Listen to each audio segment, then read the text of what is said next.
अभी अभी शादी हुई थी, दुल्हा दुल्हन वर वधू परिवार के साथ दर्शनों के लिए आए।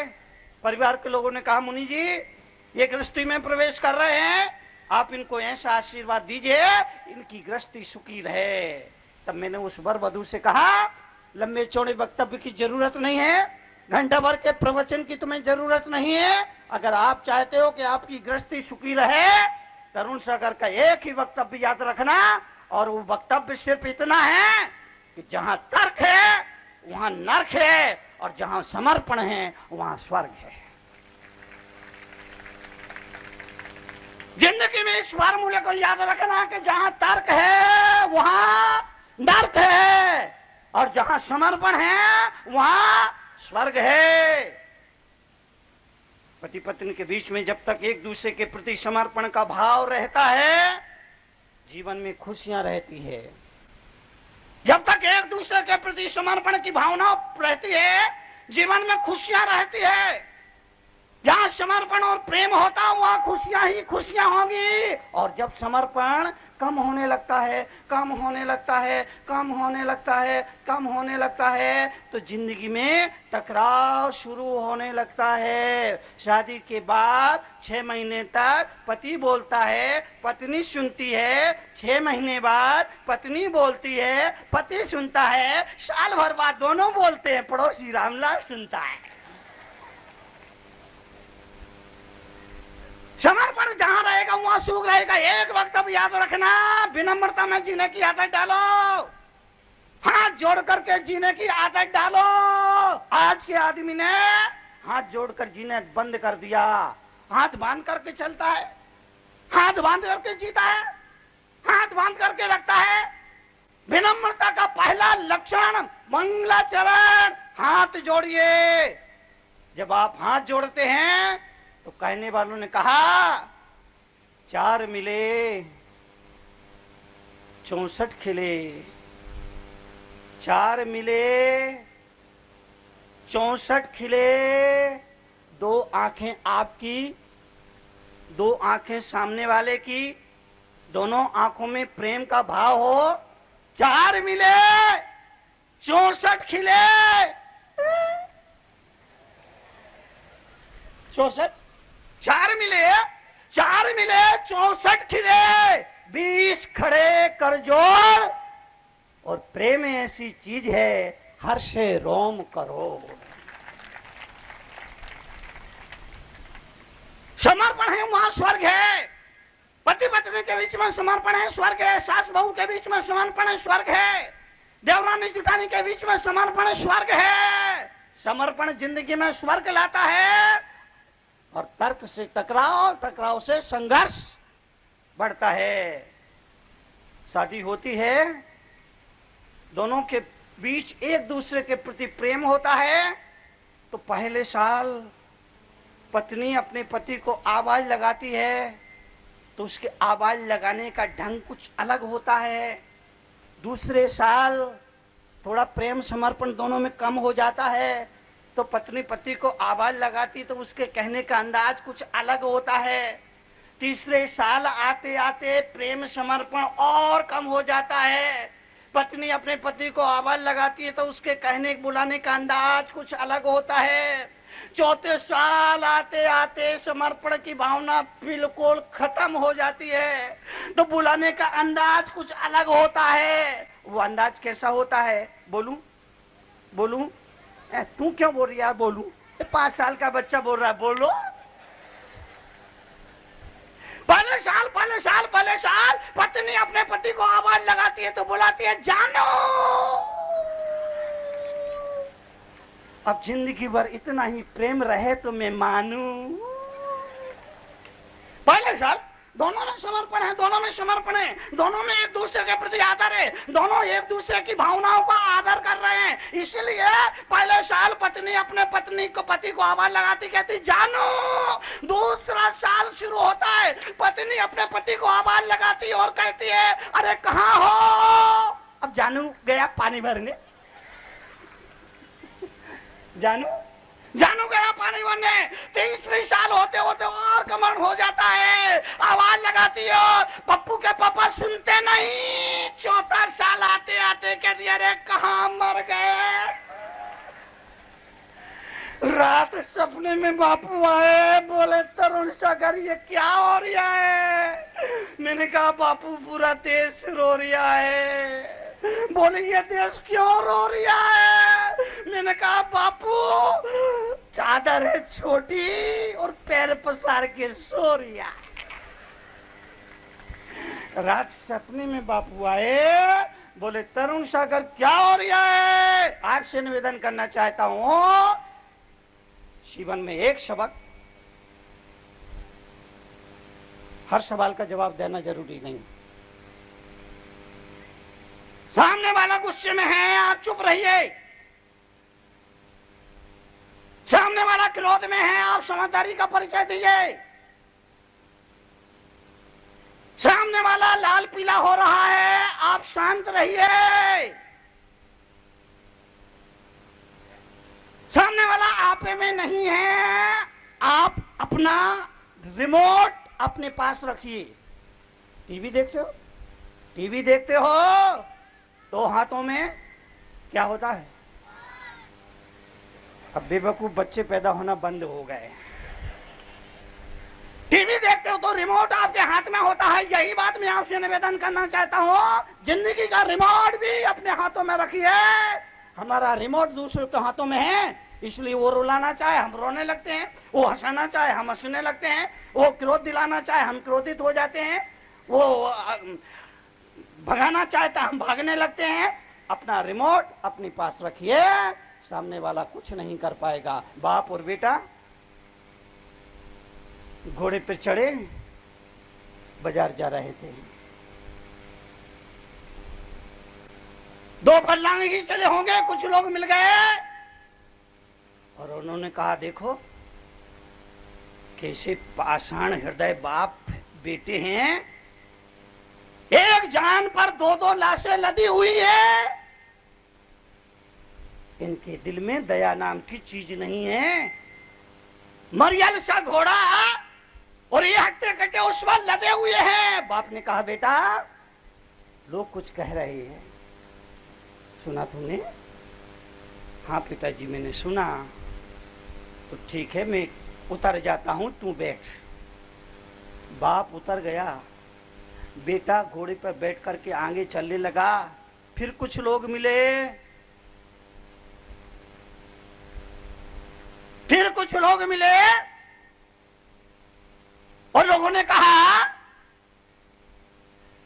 कैसा कलयुग आ गया। बूढ़ा बाप तो पैदल चल रहा है और हट्टा कट्टा जवान घोड़ी पर बैठा है। बेटे ने कहा पिताजी लोग कुछ कह रहे हैं, सुना आपने। सुना तो ऐसा करिए आप आ जाइए, मैं पैदल चलता हूं। बाप बैठ गया, बेटा पैदल पैदल चलने लगा। फिर कुछ लोग मिले, लोगों ने कहा कलयुग आ गया है, कलयुग आ गया है। अरे बुढ़ा तो बेटा है, आपने सुकुमार बच्चे को पैदल चल रहा है। लोगों ने कहा ये बुढ़े तुझे शर्म नहीं आती क्या। बाप ने बेटे से कहा बेटा सुना। हाँ पिताजी सुना। तो अब क्या करना का। अब मैं भी उतर जाता हूँ, दोनों पैदल चलते हैं। फिर कुछ लोग मिले, लोगों ने कहा ओ मूर्खों की पराकाष्ठा हो गई, घोड़ा साथ में और पैदल। कहने वाले कहेंगे, कहने वाले कहेंगे, हर हाल कहेंगे, बेवजह कहेंगे, अकारण कहेंगे। आप सीधे सरल सपाट रास्ते पर चलोगे तब भी कहेंगे। इसलिए सुनने की आदत डालो, सुनने की आदत डालो, सुनने की आदत डालो, सुनने की आदत डालो। और आजकल सुनने के लिए कोई तैयार नहीं, परिवार में सुनने के लिए कोई तैयार नहीं। सुनाने के लिए सब तैयार हैं, सुनने के लिए कोई तैयार नहीं, सुनाने के लिए सब तैयार है। मैं आपसे निवेदन करूंगा जीवन के लिए, जीवन के परिवर्तन के लिए हम अपने जीवन को घर से सुधारें, अपने आप से सुधारें। सामने वाले से सुधार की उम्मीद नहीं रखें। हम अपने मालिक हैं, हमारी अपने पर मालिकियत है। हम कभी भी कहीं भी अपने आप को बदल सकते हैं। सामने वाले को हम नहीं बदल सकते हैं, पर अपने को बदल सकते हैं। स्वभाव को बदल, स्थान को नहीं बदलना है, स्वभाव को बदलना है। स्कूल को नहीं बदलना है, क्लास बदलना है। घर को नहीं बदलना है, पर आप बाजार को नहीं बदलना है, गांव को नहीं बदलना है, स्वभाव को बदलना है। और आजकल तो जमाना है ना, क्या बोलते हैं ये महिलाएं, वो क्या करती है, ऊपर से नीचे तक एक जैसी, क्या बोलते हैं इसको, मैचिंग। मैचिंग, जमाना मैचिंग का है, जमाना मैचिंग का है, जमाना मैचिंग का है। लेकिन मैं आपसे निवेदन करूंगा, वस्त्रों आभूषणों के मैचिंग के साथ अपना स्वभाव भी ऐसा बनाइए कि वो कहीं भी मैच कर जाए। अपना स्वभाव भी ऐसा बनाइए वो कहीं भी मैच कर जाए। ऐसा स्वभाव अगर बन जाए तो व्यक्ति जहां जाएगा वहां आनंद ही बरसेगा। दो तरह के लोग होते हैं, गुस्सैल पति की पत्नी पति के घर से बाहर जाने का लिए भगवान से प्रार्थना करती है। गुस्सैल पति की पत्नी पति के घर से बाहर जाने का इंतजार करती है। गुस्सैल पति की पत्नी पति के घर से बाहर जाने का इंतजार करती है, और शांत पति की पत्नी पति के घर आने के लिए भगवान से प्रार्थना करती है। दो स्थितियां हैं, दो स्थितियां। इसलिए तरुण सागर का कहा, अगर आप माने तो मैं आपसे निवेदन करना चाहता हूं, आपको मालूम होना चाहिए गुस्सैल स्वभाव के व्यक्ति को उसकी पत्नी भी पसंद नहीं करती है, और शांत स्वभाव वाले व्यक्ति को उसका पड़ोसी भी पसंद करता है। चुप रहो, चुप रहो। जवाब, हर सवाल का जवाब देना जरूरी नहीं है। 90% सवाल के जवाब देना जरूरी नहीं होते, लेकिन फिर भी हम जवाब देते, क्योंकि हमको लगता है अगर हमने तुरंत जवाब नहीं दिए तो हमारे स्वर का सर्टिफिकेट कैंसिल हो जाएगा। जीवन के लिए भगवान महावीर ने कहा, अपने मन को संभालो, अपने वचन को संभालो, अपनी काया को संभालो। मन वचन काय, मन को संभालिए, वचन को संभालिए। मन को संभालिए, वचन को संभालिए। ऐसी वाणी बोलिए मन का आपा खोए, औरन को शीतल करे आपऊ शीतल। आज मैं अपनी वाणी को सुधार। घर के अधिकतर झगड़े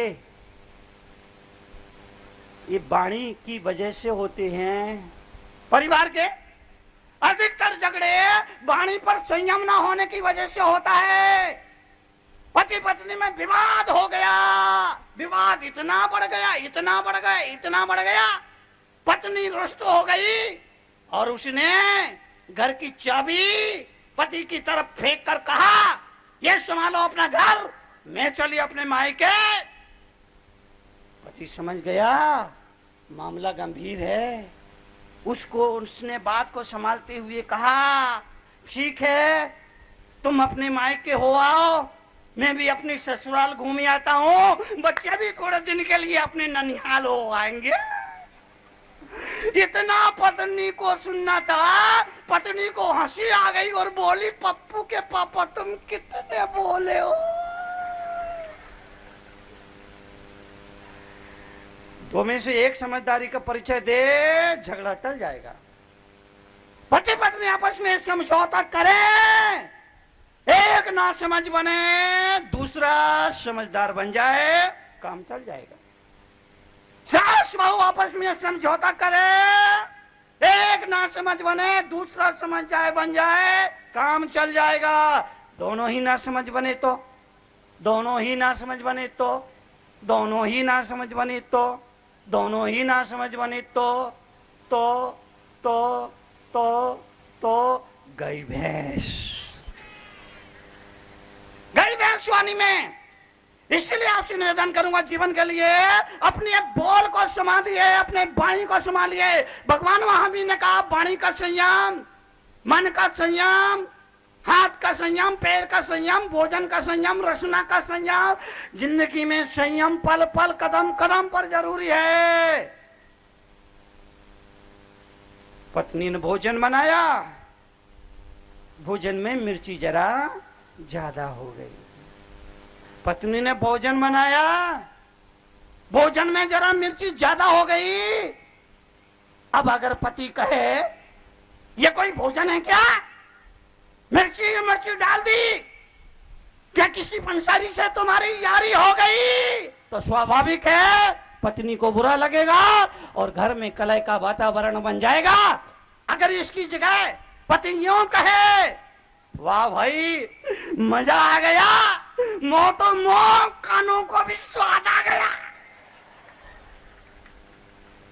वाह भाई मजा आ गया, क्या चटपटा भोजन बना है, कानों को तो मोह, कानों को भी स्वाद।